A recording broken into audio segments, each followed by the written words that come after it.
किसी के अंदर कोई देवता या कोई माता प्रकट होती है तो वो हिलने लगता है ना।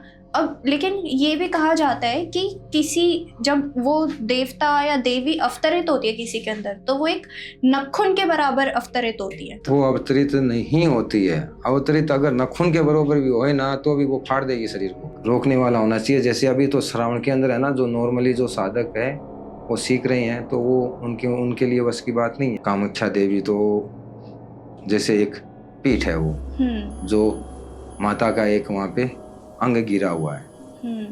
तो वहाँ की जो क्रिया करते हैं, वशीकरण की हो चाहे मारण की हो, वहाँ पे क्रिया सारी हम कर सकते हैं और वो क्रिया वहाँ की होती है। तो सबसे पावरफुल वही क्रिया है। हर जगह के ऊपर जैसे बड़े बड़े जो स्थल है ना, वहाँ पे मेरा आना जाना भी है और वहाँ पे बैठक भी है मेरी गिद्दियों की।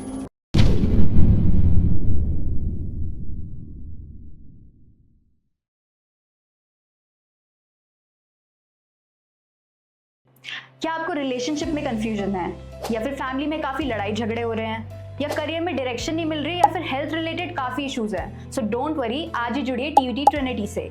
यहाँ पे हम आपको इंट्रोड्यूस करेंगे ऐसे certified astrologers, life coaches, career coaches और काफी प्रोफेशनल से जो आपकी दिक्कतों का सोल्यूशन निकालेंगे। अगर आपको लव लाइफ में क्लैरिटी चाहिए, या फिर करियर में डायरेक्शन चाहिए, या फिर अपने आप को मेंटली और फिजिकली फिट रखना है, सो आज ही हमसे जुड़िए and contact us on 8448801064। Thank you. Hello and welcome once again at TVT. आज के स्पेशल एपिसोड में हम आपको बताएंगे कि आजकल जो रिलेशनशिप में वशीकरण शब्द का बहुत इस्तेमाल किया जा रहा है, क्या वो सही है या गलत। तो आइए इसी पर आज हम बात करेंगे राकेश तांत्रिक जी से। आपका बहुत बहुत स्वागत है राकेश जी हमारे टीवीटी प्लेटफॉर्म पर। धन्यवाद मैडम, आप लोगों ने टीवीटी चैनल के ऊपर आपने बुलाया मुझे और इसके माध्यम से मैं जन कल्याण के लिए उपस्थित हो चुका हूँ मैं। और आप जो वशीकरण के बारे में बोल रहे हो, तो एक दूसरे के जो नज़दीक आने के लिए लोग एक दूसरे को कुछ भी करने के लिए तैयार हो गए हैं। खुद मरने के लिए तैयार हो जाते हैं तो कोई किसी को मारने के लिए भी तैयार हो गए। केवल ये हवस के शिकारी बने हैं। गुरुजी, आप पे लड़के और लड़कियां दोनों तो बहुत आते होंगे वशीकरण के लिए, तो आप हमें उसके बारे में कुछ बता सकते हैं?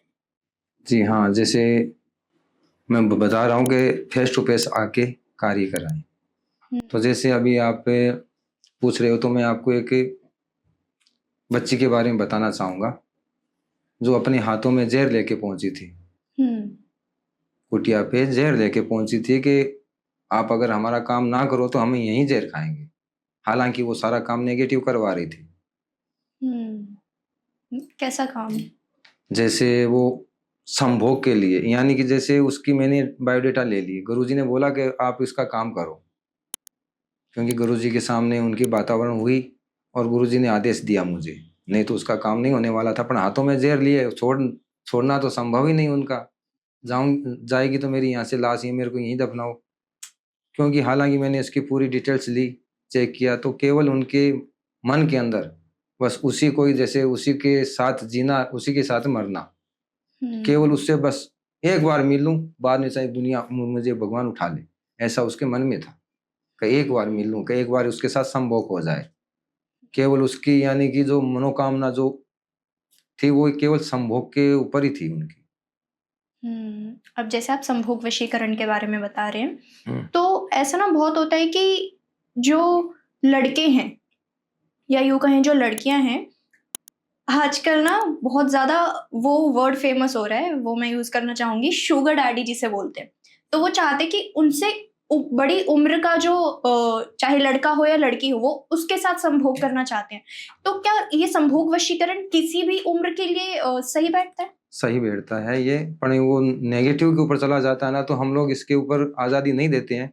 लेकिन ऐसी ऐसी विडंबना आ जाती है हम लोगों की भी, क्योंकि हम भी दायरे में बन जाते हैं किसी आदेश के ऊपर, तो उसके अनुसार हम लोगों को करना होता है। पर उनके मन में क्या केवल कीचड़ भरा रहता है कि बस हम लोगों को मिलना ही है और एक ही बार से मिलन से हम लोग चाहे मर जाएं, एक ही बार मिलन हो जाए, वैसी इनकी मनोकामना रहती है।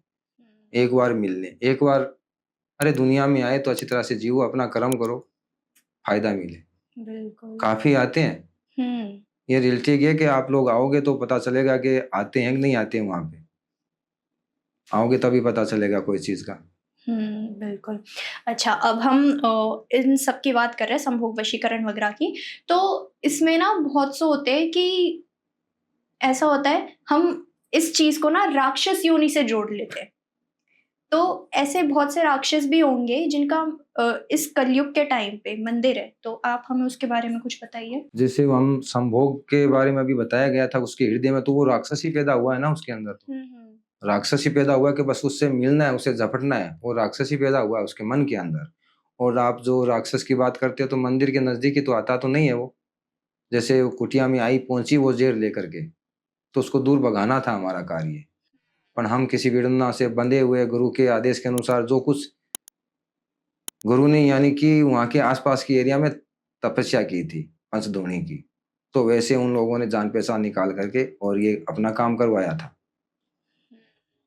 और जो तो उसका कार्य भी एकदम संपन्न हुआ था।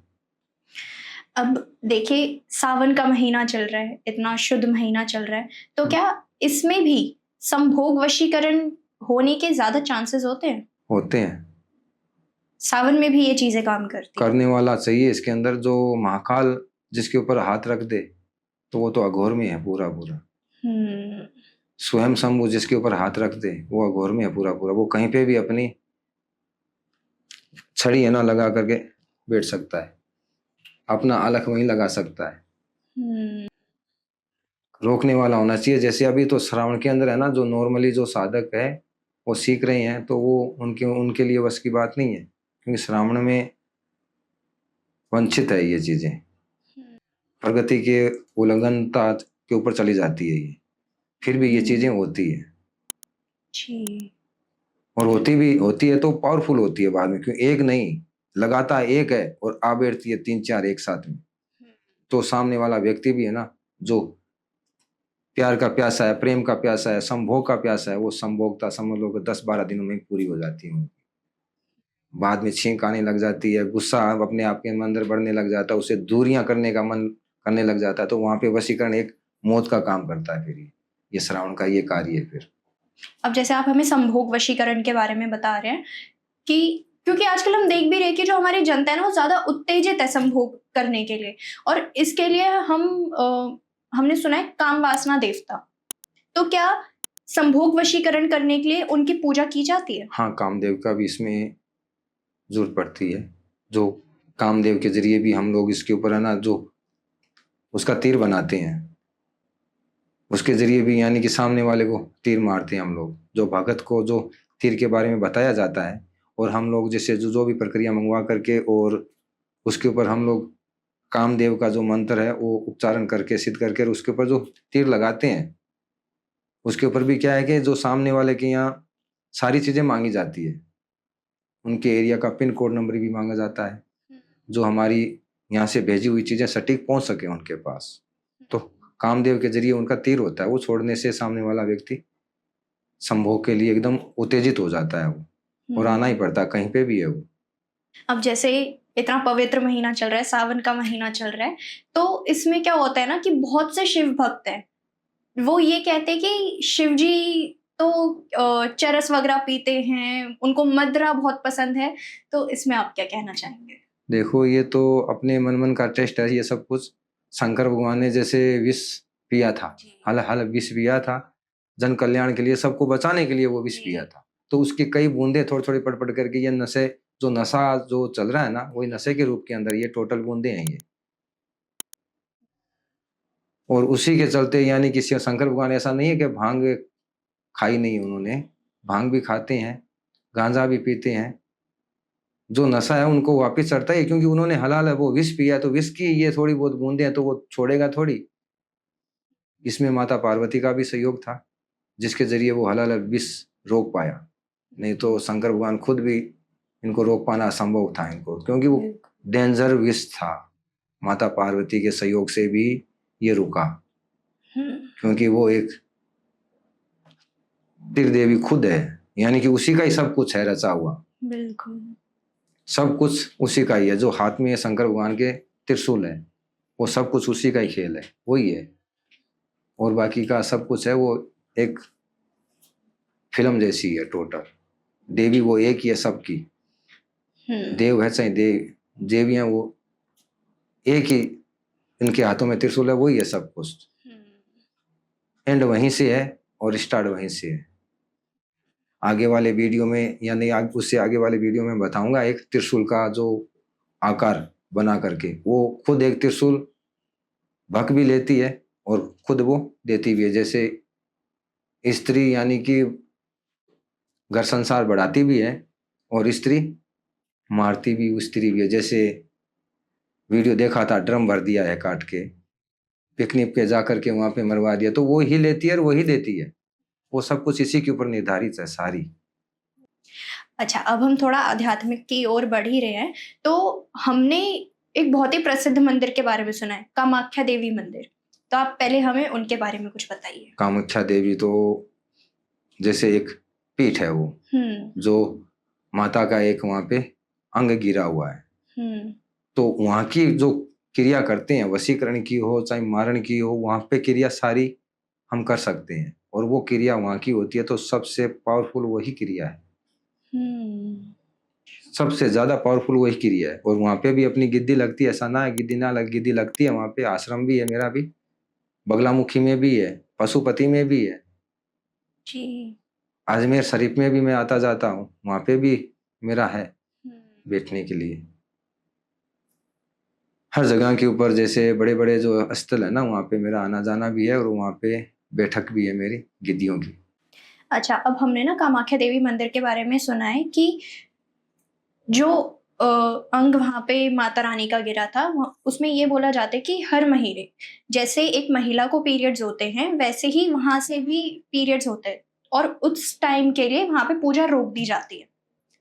तो क्या उस दौरान में भी तंत्र मंत्र का इस्तेमाल करा जाता है, वशीकरण किया जाता है? उसी कपड़े से किया जाता है। अच्छा। वो पावरफुल है ना, यानी कि उसी कपड़े से वो लाल होता है कपड़ा उनका। काफी ढेर सारा सिंदूर भी वहां पे कुमकुम डाला जाता है। वो एक सिंदूर गीला हो जाता है, उसको भी तो बाहर निकालते हैं वापस, क्योंकि उनकी भी देखभाल के लिए एक छोटी गुड़िया रखी जाती है वहां पे, जो माँ का ही रूप होती है वो।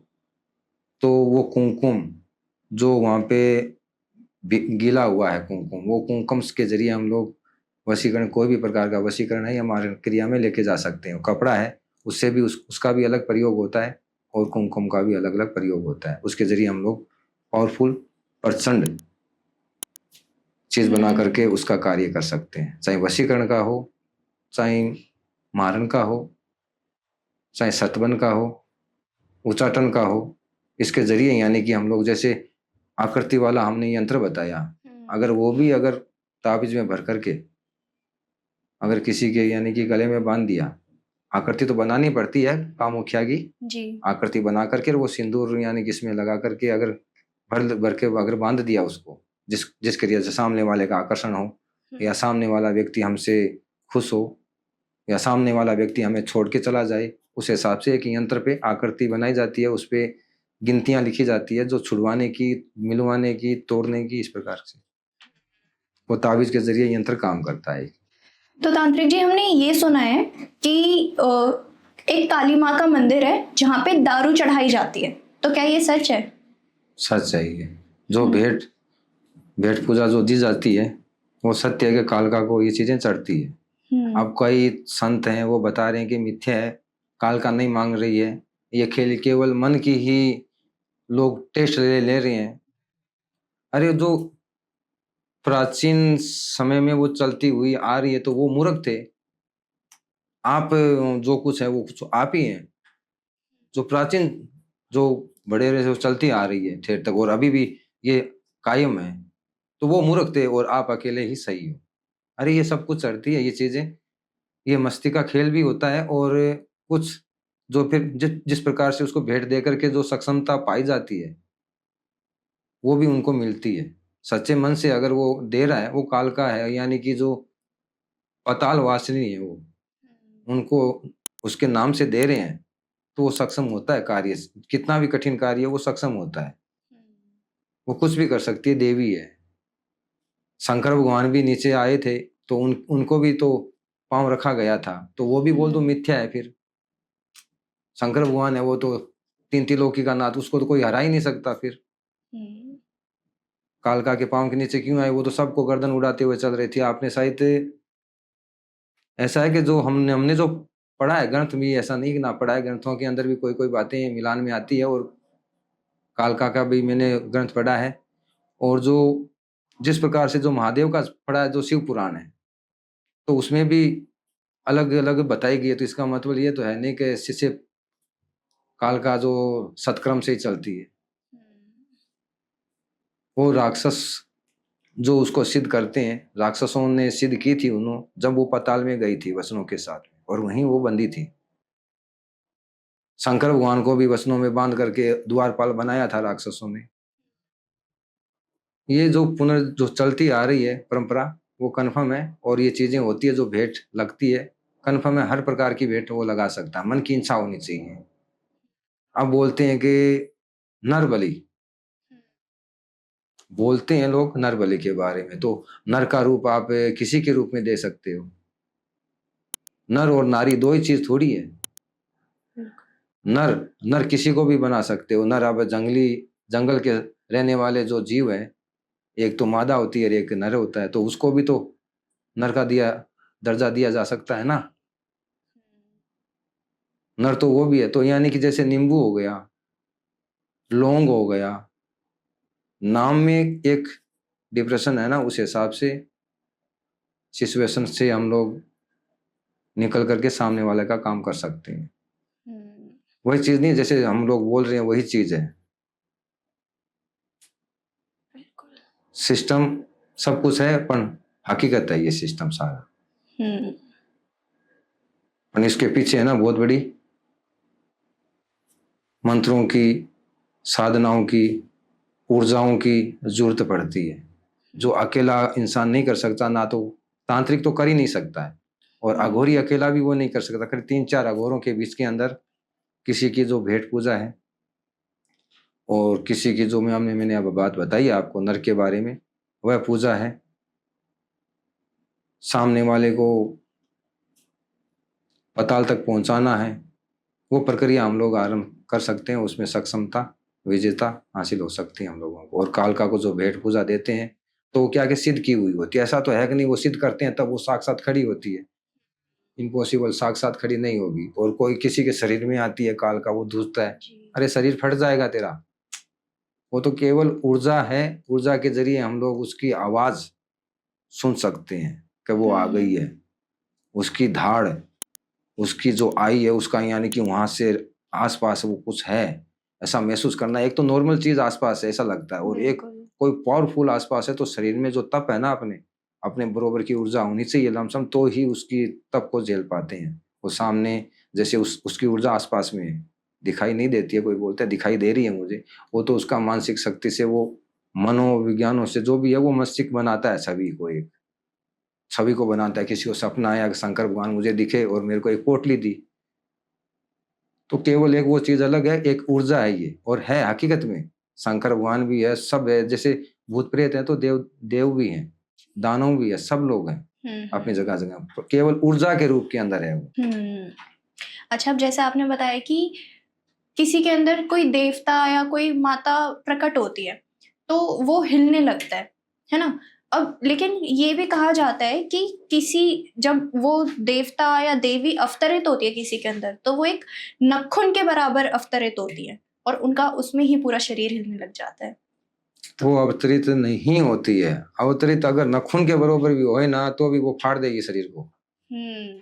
केवल ऊर्जा होती है। ऊर्जा से अपने शरीर के जो रूह है ना, रूह उसे महसूस कर सकते हैं कि शरीर में रूह खड़े होंगे, और शरीर में कंपी रहेगी, केवल कंपी। वो हिलेगा, डुलेगा या फिर वो कूदेगा तो समझ लो कि वो गलत है। वो हिलना डुलना इसमें कुछ भी नहीं है।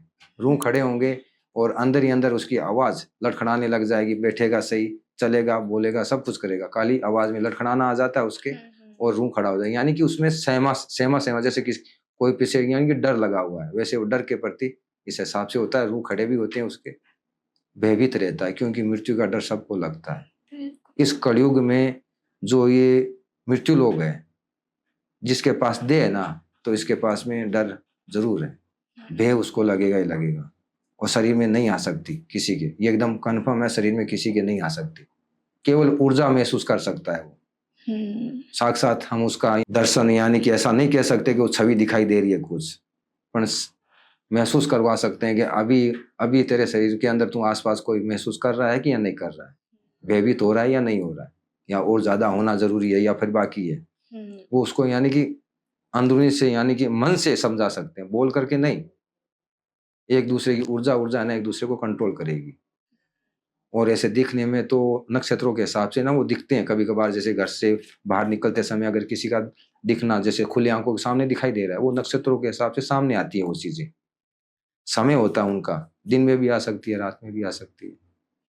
नक्षत्र समय होता है उनका, तभी वो बाहर आकर के सामने वाले के जो से टकराव हो जाता है। उसका इधर से आना होता है और उसका इधर से जाना होता है, इस हिसाब से टकराव हो जाता है। बिल्कुल। अच्छा, अभी जैसे हमने नरबली के बारे में बात की थी, लेकिन अब ना ये काफी ज्यादा फैल रहा है कि जो देवता है ना वो बलि नहीं मांगते। वो सिर्फ एक हमारा अंदर का भ्रम होता है कि देवता बलि मांग रहे हैं। ऐसे बहुत सारी अफवाहें उड़ रही है, तो इसमें आप क्या कहना चाहेंगे? हाँ, तो ये सत्यता है कि देवताएं वो कोई बलि नहीं मांगते। एकदम सत्य है, देवताएं बलि नहीं मांगते हैं। हम अपना जो कार्य सिद्ध करवाने के लिए जो पाताल देवी का हम लोगों ने आह्वान किया है, तो यानी कि जिसके जरिए आह्वान करते हैं तो वो एक संकेत देती है उसके जरिए। या तो वो कुछ मांगे बगैर ही, जैसे नींबू उनको सबसे प्रिय नींबू होता है, तो नींबू काट काट के हवन में दिया जाता है, नारियल दिया जाता है, लौंग दिया जाता है, कुमकुम दिया जाता है भर भर के। फिर भी वो चीजों के लिए संकेत कुछ मिलता है, वो आकृति बनती है उनकी। और वो खुद यानी इन संकेत के जरिए, कुछ आवाज के जरिए ऐसा लगता है कि उसको ये चीजें चाहिए, तो वो चीजें देते ही वो काम सामने वाले का सक्षम होता है। मांगती तो अब जैसे आपने बताया कि मांगती, वो डायरेक्टली तो मांगती नहीं, वो संकेतों के जरिए होता है ये टोटल। और वो सिद्धता वो देने के बाद में क्यों होती है? तो फिर सिद्धता वो देने के बाद में क्यों होती है? फिर भेंट देनी होती है संकेतों के जरिए, और होता भी है ये चीजें। मांगती वो नहीं है, पर लोग देने में सक्षम क्यों होते हैं? कि नेगेटिव का प्रभाव आता है उन चीजों में, नेगेटिव ऊर्जा उत्पन्न होती है वहां से। और भी चीजें हैं ना, वो उजागर होती है वहां, खाली काल का ही नहीं, और भी चीजें वहां पे नेगेटिव, जैसे खुद की सोच हुई, आसपास बैठे हैं उनकी सोच हुई, और कोई आसपास तो नेगेटिव ऊर्जा है उनकी हुई। उसके जरिए ना काम थोड़ा आसान होता है। अच्छा गुरुजी, जैसे मैं ये वीडियो शुरू होने से पहले आपसे बात कर रही थी, तो आपने हमें बताया कि दिल्ली में एक ऐसा मंदिर है जिसमें सुअरों को काटा जाता है, तो आप वो मंदिर के बारे में हमें बताइए। मसाणी का मंदिर है वो। क्या मान्यता है वहाँ की? मान्यता क्या है, यानी जो भी इच्छा पूर्ण करने के लिए कोई भी व्यक्ति गया, हाथ जोड़ के इच्छा मांगी कि मैं तेरे को 1 सुअर दूंगा, 2 सुअर दूंगा, उस हिसाब से अगर 10 दिनों में, 15 दिनों में, या फिर 2-3 दिनों में इसकी इच्छा पूरी होगी, तो वो तो चढ़ाएगा सुअर, क्योंकि वहाँ की मानता, तो वो चढ़ रहा है वहाँ पे, ऐसा ना है कि ना चढ़ रहा है। अब वही देवी मांग थोड़ी रही है, वो मसाणी है, वो मांग थोड़ी रही है। अब वहाँ पे क्यों पड़े हैं वो? करीबन वहाँ पे अभी आपको सुअर मिलेंगे तो 50-60 सुअर मंदिर के आगे कैद किए हुए मिलेंगे, क्योंकि भक्तजन चढ़ा के गए हैं वो। और ऐसा नहीं है कि उनको भेंट नहीं दी जा सकती, भेंट भी देते हैं वो, पर क्या कि मीडिया से, अफवाहों से, क्योंकि एक बीज 100 मण दूध को फाड़ सकता है। ऐसे बीज है ना काफी उत्पन्न हो चुके हैं, जो रक्त बीज की तरह हैं, आएगी काल का। अब जैसे आपने रक्त बीज की बात करी, ठीक है, और ऐसे ही हमने बहुत से राक्षस भी देखे हैं और हमने पढ़ा भी है उनके बारे में, तो आप कोई हमें एक ऐसा राक्षस का मंदिर बता सकते हैं जो अभी कलयुग में पूजा जाता है? श्रीलंका आप देख सकते हो। जैसे आप रावण के ऊपर जाओ तो वो पंडित है, तो उनके साथ में कितने राक्षस थे जी। और रावण यानी कि एक राक्षस की कैटेगरी में, यानी कि वो ऐसी ऐसी कार्य किया था, तो वो भी यानी कि दूर नहीं है, क्योंकि उसने सौंपा था लोगों को, खुद ने नष्टता का, ऋषियों का, अपने हाथों से गला काट काट के बड़े बड़े मटके भरे थे खून के, तो वो भी राक्षस से कम नहीं था, तो उसको पूजा जा रहा, पूरी उनकी कंट्री पूज रही है उसको। सबसे बड़ा तो उसी को मान के चलो चाहिए आप। और उसके आदेश के अनुसार काफी अनिष्टता भी किया था, यानी सारे राक्षस उनके अधीन ही थे। वो एक राजा था रावण, और उससे भी पहले अलग अलग, जैसे सतयुग, त्रेतायुग, त्रेतायुग, बाद में द्वापरयुग, यानी कि पहले तो सतयुग आ गया था, सतयुग से सीधा ही 3 पे आ गया, 3 से वापस 2 पे गया ये युग। क्यों गया? क्यों गया? सतयुग से सीधा यानी कि 1 नंबर आ गया सतयुग, बाद में सीधा ही त्रेतायुग क्यों आया? बाद में द्वापरयुग 2 पे गया वो, यानी कि इसकी भी एक विडंबना बहुत लंबी चौड़ी है, वो अगले वीडियो में हम आपको बताएंगे, क्योंकि लंबी चौड़ी इसकी गाथा है। ठीक है। और अब ये चल रहा है कलयुग, तो कलयुग में जो आया उसको जाना है, और जो करेगा वो, जो बोल रहा है वही पाएगा। और जो ये गांठें लग रही है, जैसे हम भी ये तंत्र क्रिया कर रहे हैं, जो हम लोग जो काम काज कर रहे हैं, इसमें जो उलझने आ रही है हमारे जीवन के अंदर, जो बोल रहे हैं, इनमें गांठ लग रही है। ठीक है, हम सक्षम एक गुरु के शिष्य हैं, वो गांठ हमारे जीवन में लगने नहीं देंगे, वो खोल देंगे, क्योंकि हमें भी यहाँ से मुक्त होना है। यहाँ इस धरती के ऊपर उलझ के नहीं रहना है, जितना काम है क्रिया है जो वो करके यहाँ से हमें भी जाना है। कोई ऐसा तो है नहीं कि हम कोई अमर धमर में उस सिस्टम में नहीं है, निर्धारित हो चुका है सब कुछ, जाना है सब। तो गांठ लग रही है, जैसे हमें जो सौंपा गया कर्म, जो वशीकरण कर रही हैं, जो छठ क्रिया पूरी कर रहे हैं, जो महादेव ने ये रची थी, ये क्रिया कर रहे हैं, तो हम लोगों के लिए गांठ लग रही है। हम लोग भी है ना एक उल्टे कर्म की ओर जा रहे हैं साथ साथ में, तो उससे मुक्त करने के लिए गुरु के आदेश के अनुसार ही हम चले हैं। मुक्त करने के लिए सक्षम गुरु है हमारे पास, उससे मुक्त हम हो जाएंगे। और ये एक जो क्रिया कर करके जो उलझ रहे हैं, जो ओरिजिनल है वो उलझ रहे हैं, ओरिजिनल नहीं है वो तो ऑटोमेटिक उलझ रहे हैं। वो तो अपने पाँव के ऊपर खुद कुल्हाड़ी मारे हैं, केवल बच्चे पाल करके वो लोग, पर बच्चे पाल रहे हैं तो उन्हीं के बच्चे उनके ऊपर कुल्हाड़ी चलाने वाले हैं। आज नहीं तो करीबन 15 से 20 साल के बाद। बुढ़ापा सबको आता है, जैसा करेगा वैसा ही जैसा करेगा वैसा ही वो पाएगा वापिस। बच्चों के सामने वो समझोगे, इस प्रकार से जो बातचीत हो रही है इनकी, अब जो आ रहे हैं काफी लोग मेरे ध्यान में भी आए थे लोग, मैं उनके कुटिया तक, मैं सोचा कुटिया होगी इनके पास, मैं भी मिलने जाऊं, उनका जो दिखाव के हिसाब से मैं पहुंचा उनके यहाँ, तो कुछ और ही मुझे देखने के लिए मिला उनके पास। उनके बच्चे भी उनके सहयोग में खड़े हैं। पर जैसे ये वातावरण हो रही है ना, जो तंत्र क्रिया में जो वातावरण चलती है, जैसे भक्त लोग आते हैं तो उनके वातावरण से समझो कि उनके बच्चे के बच्चे गए, नष्ट हो रहा है, वो रोड पे आ रहे हैं। वो पर सोच रहे ये है कि हम रोड पे नहीं, अच्छा कमा रहे हैं, अच्छा खा रहे हैं, ये खाली भ्रम है, एक सपना है ये केवल। वो रोड पे जा रहे हैं, यानी कि बच्चे जैसे अभी तो वो खुद कर रहा है, फिर इसके बच्चे कर रहे हैं, बच्चे के बच्चे जिस दिन करने लगे ना, उस दिन समझोगे दादा का रोड पे आना ही निश्चित है। वो रोजाना उनकी पिटाई होगी, समझ लोगे। एक एक जो उसने लिया ना, एक एक पूरा ही नहीं होगा, उससे पहले ही वो उसको हट जाएगा। गुरुजी, अब एक आखिरी प्रश्न मैं आपसे पूछना चाहूंगी कि एक विश्वसनीय तांत्रिक कैसे बने? विश्वसनीय तांत्रिक तो सामने वाले के ऊपर, जो सामने वाला जो हाजिर हो तभी तो विश्वसनीय बन सकता है ना, जो विश्वास के लायक हो। ऐसा तो है कि नहीं, ऐसा तो हमारी आंखों के सामने आओ अपना बन जाएंगे हम विश्वसनीय। अब उसके ऊपर वो निर्धारित होता है, वो खुद एक ऊर्जा है।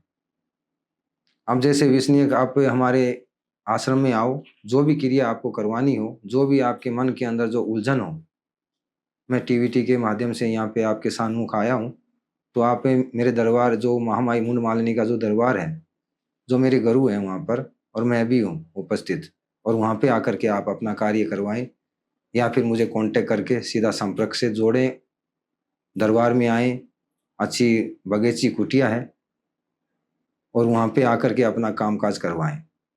हाँ, ये है कि वहाँ पे कोई रहने देने का कोई सिस्टम नहीं है, आप आसपास की होटलों में रह सकते हो, खाने पीने की सिस्टम सब कुछ है, हाथों से पकाएंगे, हाथों से ही खाएंगे। वहाँ पर जो ब्रह्म रोटियां बनेगा धोने के अंदर, जैसे दाल बाटी की तरह भोजन खा करके आप जा सकते हो, और बाकी की रहने का वहाँ पे सिस्टम नहीं है, क्योंकि अलग अलग प्रकार की ऊर्जा वहाँ पे रहती है। तो ऐसा ना हो कि उस नष्टता के अंदर आप लोगों को कोई प्रकार की नुकसान हो। दरबार में आओ महामाई मुंड मालिनी की, और आपका जो भी कष्ट है वो दूर होगा, विश्वास के साथ होगा ये सब कुछ। 100% सत्य के ऊपर ये निर्धारित है। टीवीटी चैनल के माध्यम से मैं यहाँ आपको एक संदेश देना चाहता हूँ कि जो कुछ भी समस्या या समाधान के लिए आप मुझे मिलना चाहते हो तो मुझे कॉल करें। कॉल करके आप आने का लोकेशन ले सकते हो और आकर के अपना समाधान, जो भी समाधान है, अपना समाधान करवा सकते हो।